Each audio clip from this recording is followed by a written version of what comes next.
నమస్తే అండి. నేను వాణి. నా ఛానల్ ఫస్ట్ టైం చూస్తుంటే ప్లీజ్ లైక్ చేసి, షేర్ చేయండి, సబ్స్క్రైబ్ చేసుకోండి. ఈరోజు మనం జేఎస్వి ప్రసాద్ గారు రచించిన 'కాశీకి వెళ్ళిన కథ' అనే ఒక మంచి కథను విందాం. తల్లిదండ్రులను ఆ కొడుకు వదిలించుకోవడానికి ఒక ప్లాన్ వేశాడు. కొడుకు వేసిన ఆ ప్లాన్ ఏమిటి? తల్లిదండ్రులకు బ్రతికుండగానే కొడుకు శ్రాద్ధ కర్మలను జరిపించడానికి కారణం ఏమిటి? అసలు ఆ తల్లిదండ్రులు ఏమయ్యారు? కొడుకు వాళ్ళని ఏం చేశాడు? ఇవన్నీ తెలియాలంటే పూర్తిగా కథను వినండి.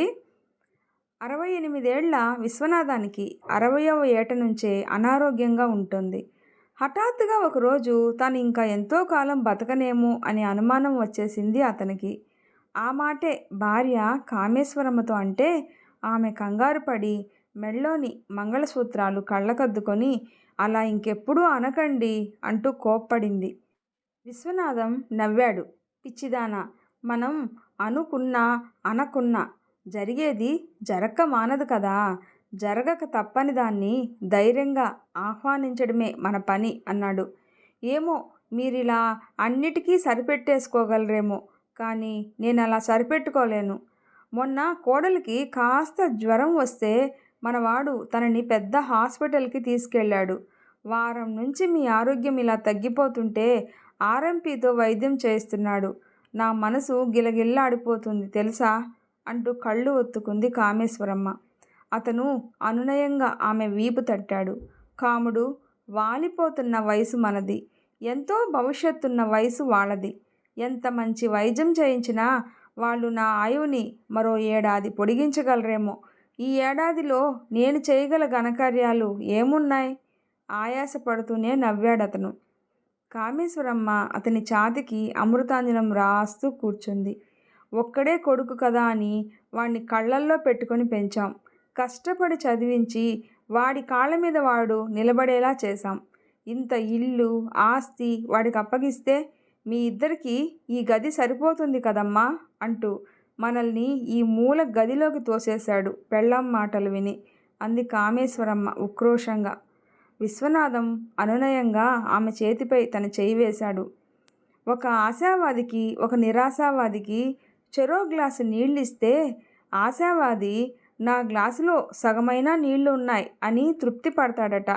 నిరాశావాదేమో అయ్యో నా గ్లాసులో సగమే నీళ్లున్నాయే అని పడతాడంట.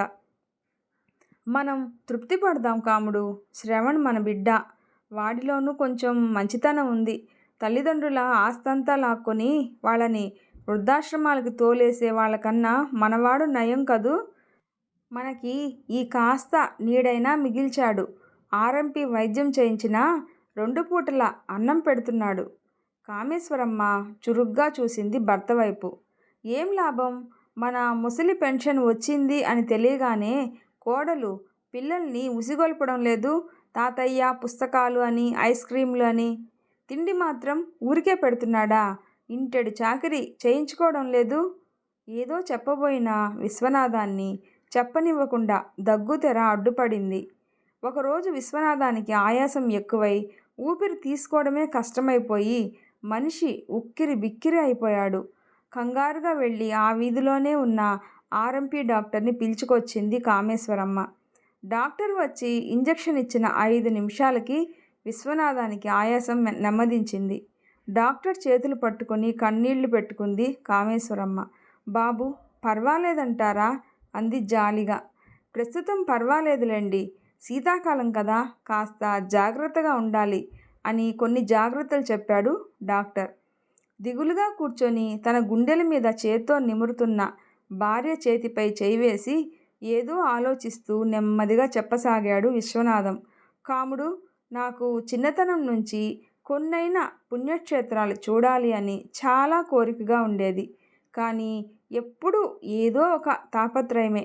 వ్యాపారం, పెళ్ళి, పిల్లలు, చదువులు, ఇలా గడిచిపోయింది కాలం. ఇప్పుడైనా ప్రాణాలుండగానే 1-2 క్షేత్రాలు చూస్తే బాగుండు కదూ. అలాంటి మాటలు వద్దన్నానా? మీ ఆరోగ్యం కాస్త నెమ్మదించాక అలాగే వెళ్ళొద్దాంలేండి అంది ఆమె. అల్లుడొచ్చే వరకు అమావాస్య ఆగుతుందా? కాస్త ముందు చూపుతో ఆలోచించు. అంత ముందు చూపు ఉండబట్టేనా అప్పుడే వద్దండి అంటే వినకుండా ఉన్నదంతా వాడి పేరున ముందే రాసేశారు అంటూ భర్త మాటలకు మధ్యలోనే అడ్డుపడి ఉక్రోషంగా అంది కామేశ్వరమ్మ. అన్నీ ముందే రాసేవాడు ఆ భగవంతుడే కాముడు. దాన్ని బట్టే అన్నీ జరిగిపోతూ ఉంటాయి. అది సరే గాని మనం ఏదైనా గంగా తీరాన పుణ్యక్షేత్రానికి వెళ్దాం.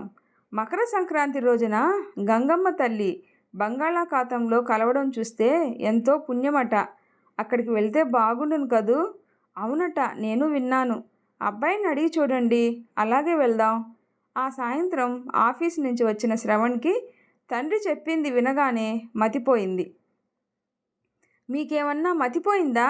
గంగాసాగర క్షేత్రం అంటారు దాన్ని. అక్కడికి వెళ్ళాలంటే మనం ఒరిస్సా దాటిపోవాలి.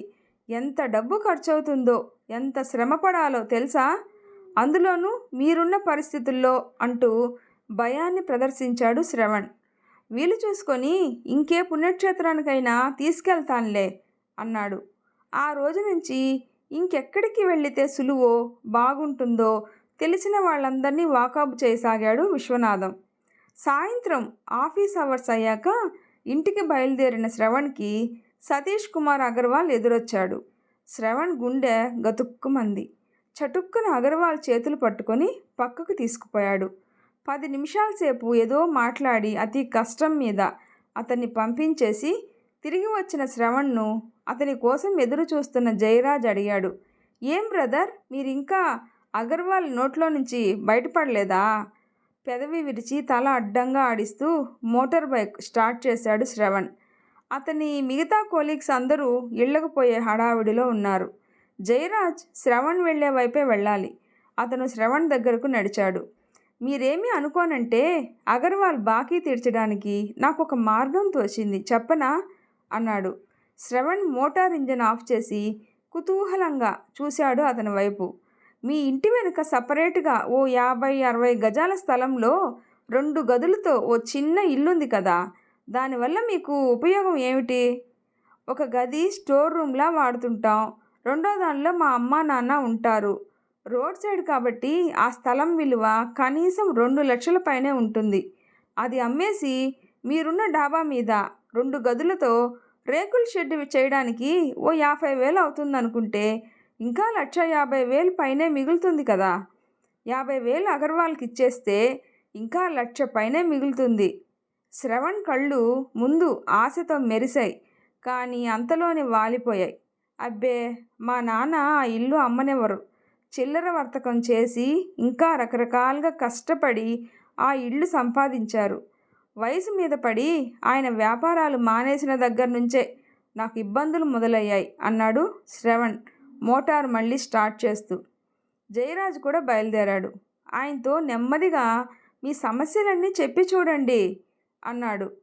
కోరికలు గుర్రాలవకపోయుంటే, ఆ గుర్రాలకి రెక్కలు కూడా రాకపోయుంటే ఆర్టీఓ ఆఫీసులో మంచి పోస్టులో ఉన్న శ్రవణ్కి అప్పులు చేసే అవకాశం వచ్చుండేదే కాదు.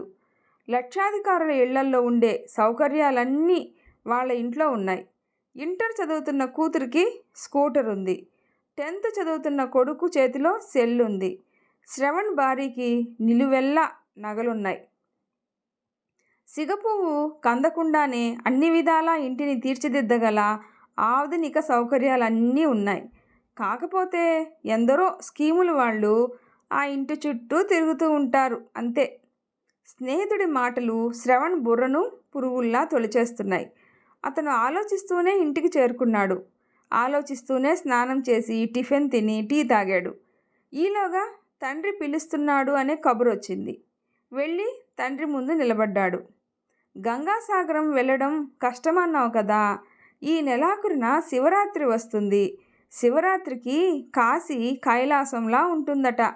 కాశీకైనా తీసుకెళ్ళు నాయనా, మమ్మల్ని కళ్ళారా చూసి కైలాసం వెళ్ళిపోతాం నవ్వుతూ అడిగాడు విశ్వనాథం. అప్పుడే అక్కడికి వచ్చిన హారిక చెవిలో పడ్డాయి ఆ మాటలు. అవును, కైలాసంలానే ఉంటుందట లెండి, కానీ వయసైపోయి అనారోగ్యంతో ఉన్న మిమ్మల్ని, అత్తయ్య గారిని ఆ మహా జనసముద్రంలోకి తీసుకుని వెళ్ళి తీసుకువచ్చేసరికి మీ అబ్బాయి గారి కళ్ళ ముందు నిజం కైలాసమే కనిపిస్తుంది అంది వెటకారం ధ్వనించేలా నవ్వుతూ. ఏదో ఆలోచనలో ఉన్న శ్రవణ్కి జన సముద్రం అన్న మాట వినపడింది. అతని బుర్రలో ఏదో కదిలినట్టయింది. 2-3 సార్లు మనసులో ఆ మాటే వల్లివేశాడు. పర్వాలేదులే నాన్న, డబ్బు సర్దుబాటు అవ్వాలే గాని జనానిదేముందిలే, వెళ్ళొద్దాంలే అన్నాడు. హారిక ఆశ్చర్యంగా చూసింది అతని వైపు. ఆ రాత్రి తనకి గట్టిగా తొడపాసం పెట్టిన భార్యతో తనకు వచ్చిన ఆలోచన చెప్పి శభాష్ అనిపించుకున్నాడు. ఆ తర్వాత దంపతులిద్దరూ ఆ ఆలోచన అమలులో ఎదురయ్యే సమస్యల గురించి, వాటిని ఎదుర్కొనే మార్గాల గురించి, కలగబోయే లాభాల గురించి మేధోమథనం చేశారు. అంతా పకడ్బందీగానే ఉంది అని నిశ్చయించుకున్నాక అర్ధరాత్రి దాటాక తృప్తిగా నిద్రపోయారు.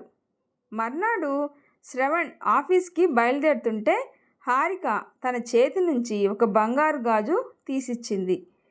ఇప్పటికే మనం చాలా అప్పుల్లో ఉన్నాం, కొత్త అప్పు ఎక్కడా దొరకలేదు హారిక అంటూ ఈ కాశీ ప్రయాణం వాయిదా వేయకండి. శివరాత్రి మళ్ళీ సంవత్సరానికి గాని రాదు, ఈ అవకాశము రాదు. అబ్బే, ఈ అవకాశం పోనిస్తానా అంటూ ఆ గాజు జోబులో వేసుకుని వెళ్ళిపోయాడు శ్రవణ్. ఆ రోజు నుంచి అతను కాశీ నగరానికి సంబంధించిన అన్ని వివరాలు సేకరించడాన్ని ప్రారంభించాడు. వారణాసి స్టేషన్లో భారంగా ఆగింది ట్రైన్. రైలు కూతలోనూ, ఇంజన్ ధ్వనిలోనూ, చక్రాల లయలోనూ కూడా తెల్లవార్లు శివనామ స్మరణనే అనుభవిస్తూ మత్తులో జోగుతున్న విశ్వనాథం కంపార్ట్మెంట్లలోని ప్రయాణికులంతా ఒక్కసారిగా హరనామస్మరణ చేసేసరికి ఉలిక్కిపడి లేచి కూర్చున్నాడు. శ్రవణ్ జాగ్రత్తగా వాళ్ళిద్దరినీ కిందికి దింపాడు.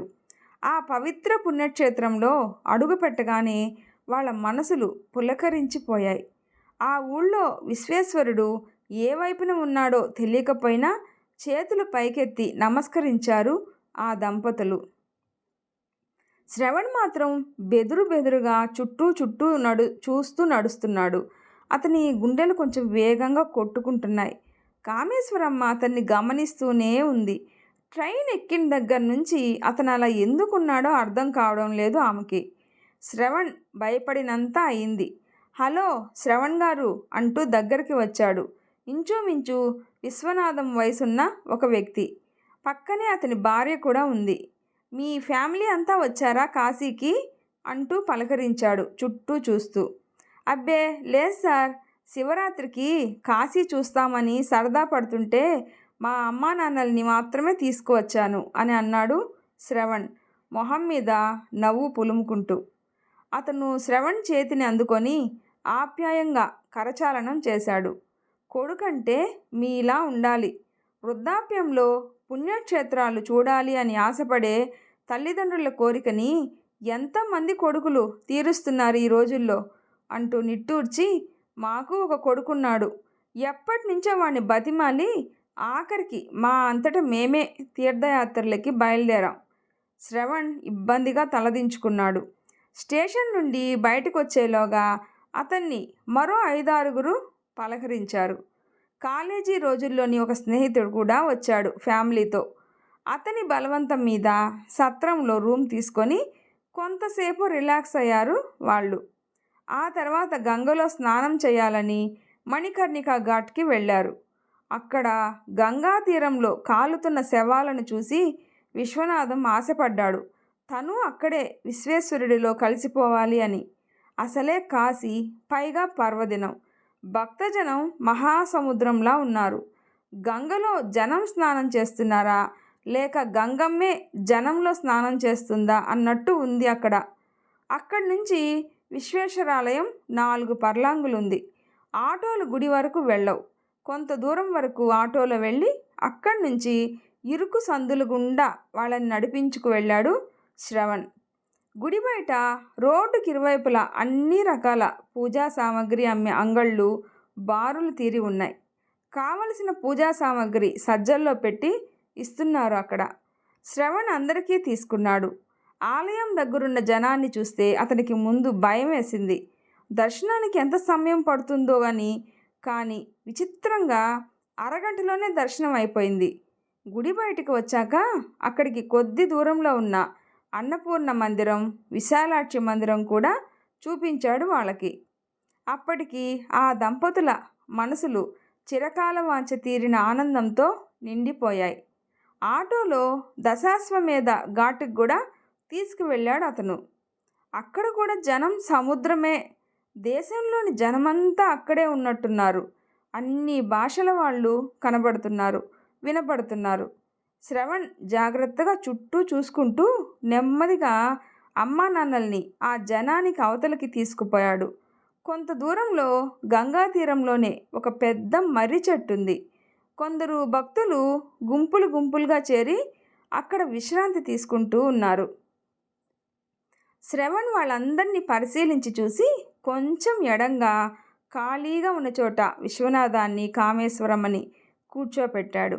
అమ్మా, ఈ చుట్టుపక్కల చూడవలసిన ప్రదేశాలు ఇంకా చాలా ఉన్నాయి. మనం 2-3 రోజులు ఉండడానికి పనికి వచ్చేలా ఏదైనా చిన్న గది అద్దెకు దొరుకుతుందేమో చూసి ఏ హోటల్ నుంచైనా మనకి భోజనాలు కూడా తెస్తాను. అంతవరకు ఇక్కడే కూర్చోండి అంటూ తన దగ్గరున్న ఒక సంచి ఆమె చేతికి ఇచ్చాడు. ఇందులో చాలా డబ్బుంది, జాగ్రత్తగా ఉంచు అంటూ ఆమె దగ్గరున్న మరో సంచి తీసుకున్నాడు. దానిలో ఒక సెల్ ఫోను, పాన్ నంబరు, పుస్తకము, కొన్ని మందులు ఉన్నాయి. మందులు మాత్రం తీసి తల్లికిచ్చాడు. భోజనాలు తీసుకురావడానికి ఈ బ్యాగ్ బాగుంటుంది అంటూ ఆమె ఏదో చెప్పబోతుండగానే గబగబా వెళ్ళి జనంలో కలిసిపోయాడు.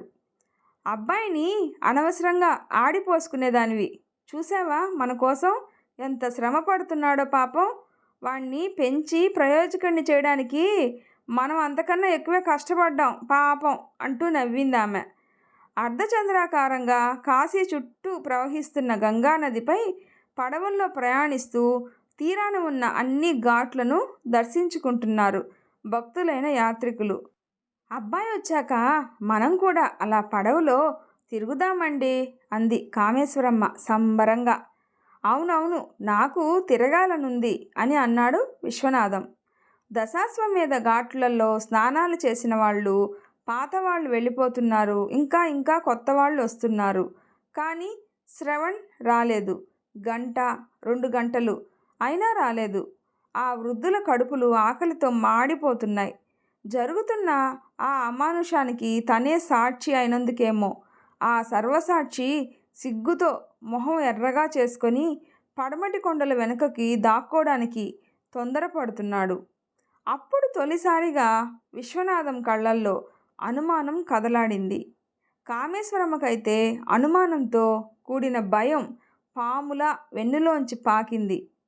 కర్ణాకర్ణిగా విన్నవి, టీవీల్లో చూసినవి ఎన్నో, ఎందరో సుపుత్రుల ఘనకార్యాలు కళ్ళ ముందు హర్రర్ చిత్రాల్లా భయపడుతున్నాయి.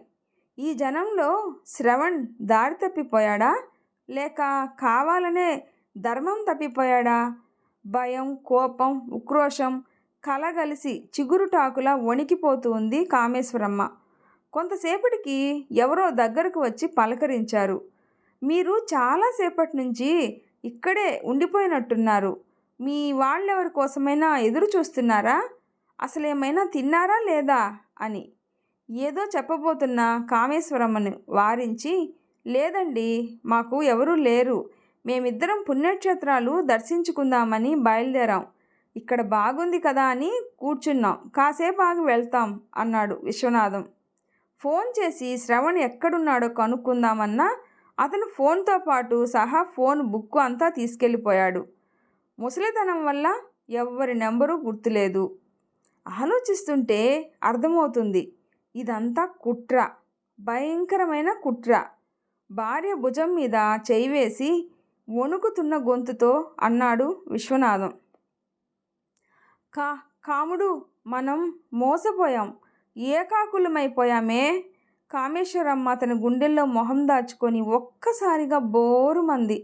దారులు కడుతున్న ఆమె కన్నీళ్లు కాలువలై ప్రవహించి పక్కనే ఉన్న గంగలోకి కలుస్తుంటే గుండెలు బరువెక్కిన గంగమ్మ బరువుగా సాగిపోతూనే తనలో తానే అనుకుంది, ఈ కలికాలంలో పుణ్యక్షేత్రాల్లో ఈ పాపాలు మామూలేనమ్మా. అక్కడా ఇక్కడా తిరిగి 4వ రోజున ఇంటికి చేరాడు శ్రవణ్. మా అమ్మా నాన్నల్ని కాశీలో ఒక తెలిసిన వాళ్ళింట్లో ఉంచి వచ్చానని తండ్రికి ప్రాణం పోయే వరకు అక్కడే ఉండిపోవాలని ఉంది కనుక తనే అప్పుడప్పుడు వెళ్ళి వాళ్ళకి కావలసిన డబ్బు ఇచ్చి చూసి వస్తానని తెలిసిన వాళ్ళందరికీ అడిగినా అడక్కపోయినా చాటింపు వేసి చెప్పాడు. అన్నట్టే 20 రోజులు పోయాక ఒకసారి వెళ్ళి వచ్చాడు కూడా. ఒకరోజు యాత్రికులతో నిండిన పడవ ఒకటి కాశీలోని గంగానదిలో మునిగిపోయింది అని న్యూస్ పేపర్లోని వార్తను చదవగానే శ్రవణ్కు ఒక అద్భుతమైన ఆలోచన వచ్చింది. వెంటనే భార్య చెవిలో వేశాడు. బాగానే ఉంది, కానీ ఎప్పటికైనా కష్టపడి వాళ్ళు తిరిగి వచ్చేస్తే అంది ఆమె భయంగా. వాళ్ళు తిరిగి రావడం అంటూ జరిగితే మన కొంప మునిగినట్లే, కానీ వాళ్ళు చచ్చినా తిరిగి రారు. నేనెంత నీచమైన పని చేశానో వాళ్ళకి తెలిసిపోయింది. ఇక ఈ జన్మలో మా అమ్మ నా మొహం చూడదు, మా నాన్నని కూడా చూడనివ్వదు. మా అమ్మ సంగతి నాకు తెలుసు. ఈ అవకాశం ఉపయోగించుకొని మనం వాళ్ళకి పూర్తిగా ఫుల్ స్టాప్ పెట్టేస్తే ఇక ఉట్టినే నెలకోసారి వాళ్ళని చూసి రావడం అనే నాటకం ఆడనక్కర్లేదు. సాలోచనగా తల పంకించి రైటే అంది హారిక. ఆ తర్వాత భార్యాభర్తలిద్దరూ కథని చాలా రక్తి కట్టించారు. తన తల్లిదండ్రులు కూడా మునిగిపోయిన పడవలో ఉన్నారని, ఇంకా శవాలు దొరకలేదని, కాశీలో ఆశ్రయం ఇచ్చిన వాళ్ళు ఫోన్ చేశారని చెప్పి కన్నీళ్లు కారుస్తూ హడావుడిగా కాశీ బయలుదేరారు. 4 రోజుల తర్వాత శ్రవణ్ దంపతులు వడలిపోయిన మొహాలతో తిరిగి వచ్చారు. శిరోముండనం చేయించుకువచ్చిన శ్రవణ్ చెప్పాడు, మా అమ్మా నాన్న ఆ పడవ ప్రమాదంలో చనిపోయారు. చాలా కష్టం మీద శవాలు దొరికాయి. ఆ పుణ్యక్షేత్రంలోనే మా నాన్న కోరుకున్నట్టే కర్మకాండలు చేసేశాను. మమ్మల్ని అనాథల్ని చేసి వాళ్ళు కైలాసం వెళ్ళిపోయారు అంటూ బోరుమన్నాడు. పురోహితులు చెప్పిన ప్రకారం ఒక రోజున తల్లిదండ్రుల ఆత్మశాంతి కోసం ఊరు వారందరికీ బంధుమిత్రులకి భోజనాలు పెట్టాడు, చాలా ఘనంగా. ఆఫీసు నుంచి రాగానే శ్రవణ్కి హారిక ఒక సీల్డ్ కవర్ ఇచ్చింది. మధ్యాహ్నం పోస్టులో వచ్చింది అంటూ. ఫ్రమ్ అడ్రస్ లేని ఆ కవర్ని ఆశ్చర్యంగా చూస్తూ జాగ్రత్తగా తెరిచాడు శ్రవణ్. చేతిరాత కొత్తగా ఉంది. శ్రవణ్ చాలా చక్కని పేరు. తల్లిదండ్రులను కావడి గంపలో పదిలంగా కూర్చోబెట్టుకొని తాను కావడి మూస్తూ కాలినడకన తీర్థయాత్రలకు తిప్పిన పేరు. మీ పేరుకి నా నమస్కారం. నా పేరు పరిచయాలు అప్రస్తుతం.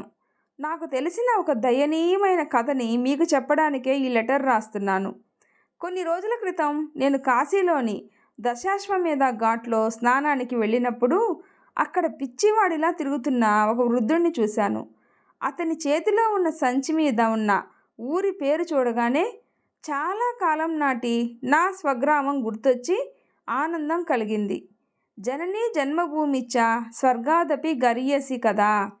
కుతూహలం కొద్దీ ఆ వృద్ధుణ్ణి వివరాలు అడిగితే నా గుండె బద్దలయ్యేలా, ఒళ్ళు జలధరించేలా తన దీనగాథ చెప్పాడు. వ్రతమప్పుడు కథలో చివరన ఈ కథ చదివిన వారికి విన్నవారికి చాలా పుణ్యం వస్తుంది, పుణ్యలోకాలకు పోతారు అని ఒకటి ఉంటుంది.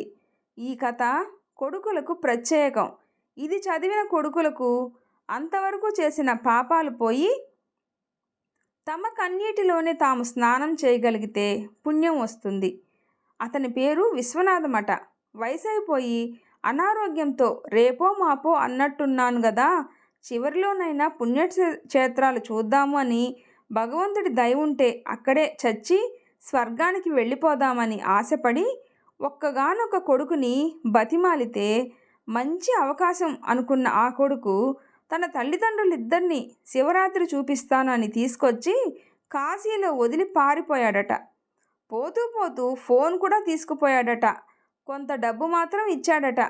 బతికున్నంత వరకు తింటారనేమో. పున్నామ నరకం తప్పిస్తాడని ఆశపడి కొడుకుని కంటే ఈ లోకంలోనే నరకం చూపించాడు కదూ. పాపం ఆ వృద్ధులు ఆ చెట్టు కింద ఈ చెట్టు కింద గడుపుతూ చాలా రోజులు ఎదురు చూశారట. ఒకరోజు ఉదయం అతని భార్య గంగలో స్నానానికి వెళ్ళి ప్రమాదవశాత్తు మునిగిపోయిందంట. రేపో మాపో అన్నట్టుండే ఆయన బతికే ఉన్నాడు. ఆరోగ్యంతోనే ఉన్న అర్ధాంగి అతన్ని మరీ ఒంటరివాణ్ణి చేసి వెళ్ళిపోయింది.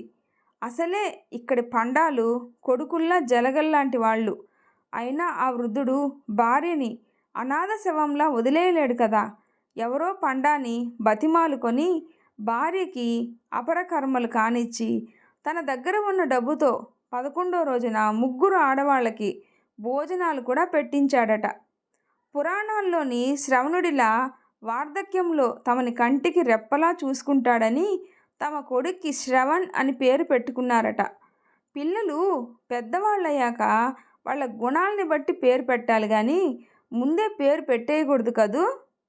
అతను చదువుకున్న ఇంగ్లీష్ చదువుల్లో మాతా పితరం చైవ సాక్షాత్ ప్రత్యక్ష దేవతాం అని, తే పుత్రేయ పితుర్భక్త అని సూక్తులు హితోక్తులు ఉండవు కదా పాపం. అయినా అతనికి తన తల్లిదండ్రులంటే చాలా ఇష్టమే ఉంటుంది. ఇష్టమైన వాటినే కదా కాశీలో వదిలేస్తారు. ఈ జాలిగాథ చదువుతుంటే కళ్ళ నుంచి గంగమ్మ పొంగుకొస్తుందా? బాబు పొంగనివ్వు. పొంగి పొంగి కళ్ళల్లోని మాలిన్యాలన్నీ కొట్టుకుపోతాయి. అప్పుడు దృష్టి స్వచ్ఛమవుతుంది, మనసు తేలికవుతుంది. మరొక విచిత్రం చెప్పనా?